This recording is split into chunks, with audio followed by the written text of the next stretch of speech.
What is up, you guys? Welcome back to my YouTube channel. I am MLB Chatterbox, aka Christian Corey. You see the title and the thumbnail in today's video.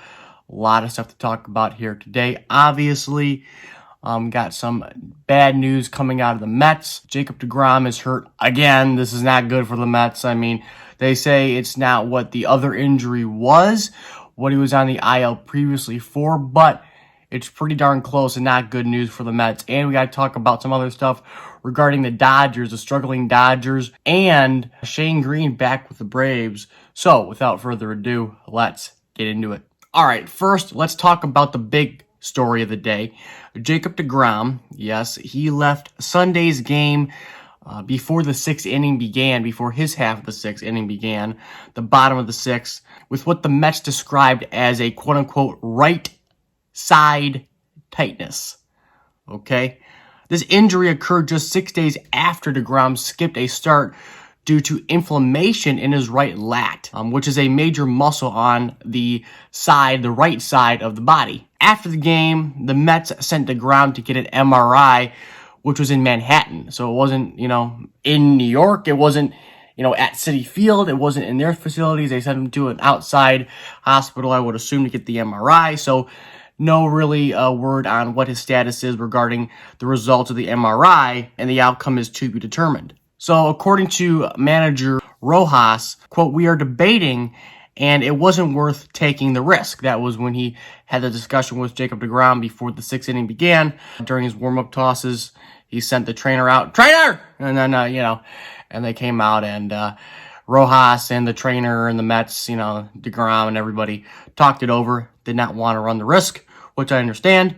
That's when we removed him to take a closer look at what's going on there. Rojas also added, and he also said, the issue was located more towards his lower back than his lat, which erased the notion that the Mets might have brought deGrom back too early from his previous injury. So, overall, this isn't great news for the Mets. The thing I don't like about it is their vagueness of these teams with the description of their, of these players' injuries. I get it. They have no idea what it is. I get it. They don't have the MRI yet. I understand. But right side tightness. Now, to a non-athlete, okay, just a general fan, that sounds really weak, oh, what are you out for? Oh yeah, I got right side tightness. Yeah, it's like that sounds like a wuss. I'm sorry, it sounds like a wuss when you say I got right side tightness. No, you're Jacob deGrom. I get it, but they have to be, cautious with it, which I understand, but be a little more specific. I get it. They don't know everything of the MRI, but when you say right side tightness, and that's why he came out of the game when he was doing really, really good in that game against the Diamondbacks, it looked bad at the fact that they, took him out, and that was a description of the injury. Now, again, it could be worse. You never know. It could be really, really bad. But again, I don't like it from a fan's perspective when you say right side tightness. The same thing with Corbin Burns, undisclosed injury. We can't disclose it. When he got, COVID-related symptoms. They didn't even say it was COVID. They said it was what did they say? It said, we're taking precautions and we're following MLB protocols. That was really dumb. When they made that description. I hate the vagueness of these descriptions of the injuries. I really do not like it. Comment down below your thoughts on what this could be for Jacob deGrom and the Mets. They're a game up on the Phillies. They're 16-13. The Phillies are 18-17. Everybody in that division, besides the Mets, are really not even a game over 500, and they're all really close. The Phillies are a game back, the Braves are a game and a half back, the Marlins are 3, and even the Nationals are hanging around at 3.5. That division is tight, but it's not great. No one has 20 wins yet in that division. No one's running away with it. Even the second place team, the third place team, the fourth place team, they're either at 500 or just under 500. They're not all on fire, I guess that's my point. And, the Mets have to keep it up. Hopefully a team like the Nationals can fall off soon for them. Hopefully the Marlins can fall off. The Braves and the Phillies, you would assume, being still competitive throughout the whole season. But even again, I don't trust the Phillies 110% yet. They can't win a game against the Braves to save their life, so I don't have trust in the Phillies that much yet. I got to see more of the Phils to really consider them a serious contender. I think this is the year for the Mets to take over that NL East and go deep into the playoffs. That's their main goal, to get the World Series and win, but I think this is the year to do it because that division is not that great overall, I would say. Next topic on the list is the Atlanta Braves have signed back relief pitcher Shane Greene to a one-year deal worth $1.5 million yesterday. Good for the Braves. I mean, they have some injuries in that bullpen. He was with the team last year, got brought over from the Tigers, and he came in to be their closer, and he was doing okay, and he kind of fell off the table. I mean, he was doing really good for the Tigers as a closer, drafted by the New York Yankees back in 2009. The Yankees to the Tigers, was supposed to be a starter for the Tigers, and then, moving to the bullpen.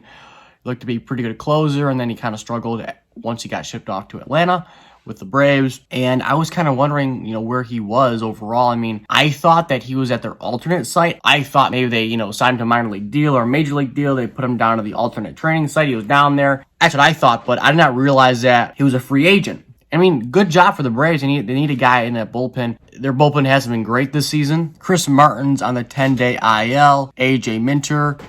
Luke Jackson, I think he pitched the other day against the Phillies. Am I right? You got Will Smith in there too. But my question is, okay, where in the hell were the Phils? Like, where are the Phillies in this? He's a free agent. Your bullpen is terrible.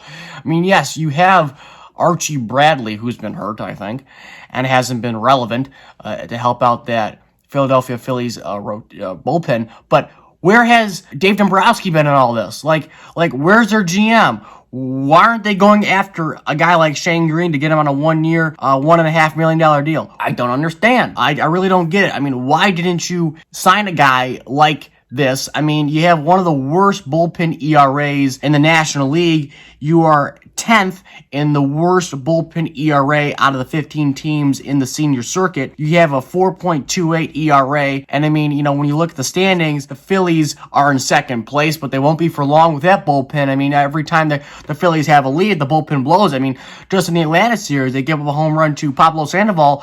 Hector Neris, was it Neris? Yeah. Hector Neris gave up a home run to Pablo Sandoval on a 2-2 pitch, 2 outs, and he hit a home run, and they tied the game. The Phillies end up losing the game. I mean, that was ridiculous. I mean, that's why you need to sign a guy like this, Shane Greene. I know he's not top end, but I mean, you got to sign somebody. Hector Neris, I don't like that guy. He's too cuckoo. He can't throw the pitch. Getting in fights, I hate that guy. Garrett and Neris, I'm not a fan of. I mean, especially Neris, because Neris can't close down a game. You know that, and I know that. You ask Phillies hot stuff Luke. I mean, he'll tell you that. I mean, they got to get a guy like Shane Greene again. Hopefully, had a struggling season last season, but again, hopefully he can bounce back with the Braves. But I mean, if I was the Phillies, I had that guy out there, get him, please. I mean, a 1-year, $1.5 million deal ain't gonna kill you for the Phillies. I mean, at least he can cover for the time being. Hopefully he can come in and do really good. Right, great. You know what's gonna happen? The Phillies are gonna really shoot themselves in the foot when this guy goes to Atlanta. He's gonna be a shutdown guy again. He's gonna be a closer. He's gonna be a good setup man. He's gonna dominate in Atlanta. He's gonna kick the Phillies' butt all season. They should have signed him. They didn't sign him. A big swing and a miss in my mind for struggling Phillies bullpen. The 10th worst ERA out of 15 teams in the senior circuit. That is terrible for the Phillies. Comment down below your thoughts on that. Next thing we got to talk about here today is the Los Angeles Dodgers are doing absolutely unequivocally horrific. The Dodgers are doing bad. I mean, again, a couple days ago when, Dustin May went down with the Tommy John, I said I wasn't worried. And I still am not worried, but I'm concerned now. The non-worry and the non-concern for me just turned to a concern, a cause for concern. A little bit of cause for concern. Not worried, not panicked, not freaking out. Just a little cause for concern. Here's a stat for you, all you analytical nerds out there. The Los Angeles Dodgers have lost 5 consecutive series for the first time since August and September of 2017. And again, 2017, they made it to the World Series, which I guess that helps you out. But I mean, that was in August and September when they probably already had the division wrapped up, right? I mean, this is happening in April and May. I mean, this isn't good. If you look where the Dodgers are right now, the Dodgers are sitting in third place, a game above 500 at 18-17, 2.5 games back of the first place Giants. How about them? You know, about a game back of the Padres. They are not living up to Dodger standards, which I understand. I mean, they're the defending World Series champions. I think they'll get out of it, personally. I believe in the Dodgers. I trust in the Dodgers. I trust the Dodgers more than any team in all professional baseball. I mean, they could be in dead last right now where the Rockies are at 12-22, and I would still pick them to win the division. That's just the way I am. I trust the Dodgers so much because they've been so consistent time and time again. They've won that NL West, and I just think they own it no matter how bad they end up or how bad they start, I should say, here in 2021. But a guy who's not pleased and quote-unquote pissed is one of their big starters, Trevor Bauer. He don't give a damn.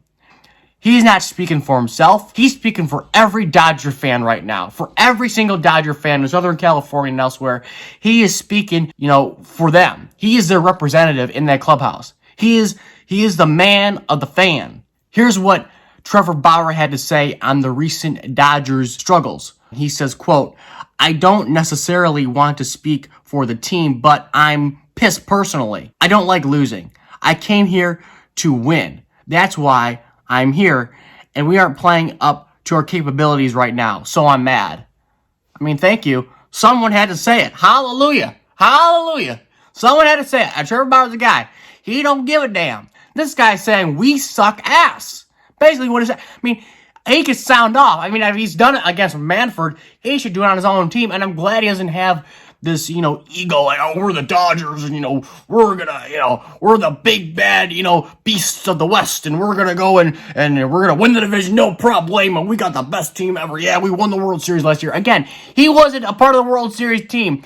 He's probably the most hungriest person on that team right now, because everybody else has a World Series hangover, except for this guy. I mean, he's been outstanding, I think, for the most part with the Dodgers. I mean, a little hiccups here and there, but again, he doesn't get any run support. It's weird. He doesn't get any run support, this guy. I don't understand why, but he doesn't get any run support. If you look at Trevor Bauer, how he's doing this season, he's 3-2 with a 2.50 ERA. That's not bad in 8 games. 50 1/3 innings pitched, 67 strikeouts. That is not bad. I mean, he's not doing terrible. Again, probably those 2 losses came on really bad run support. I mean, whenever I watch the Dodgers, they don't go out there and put up a 10 spot for him or a 7 spot or a 5 spot, or they don't really go off when he's on the mound pitching for him. He had left the game early in Chicago a couple weeks ago with right arm tightness, and then he left the game.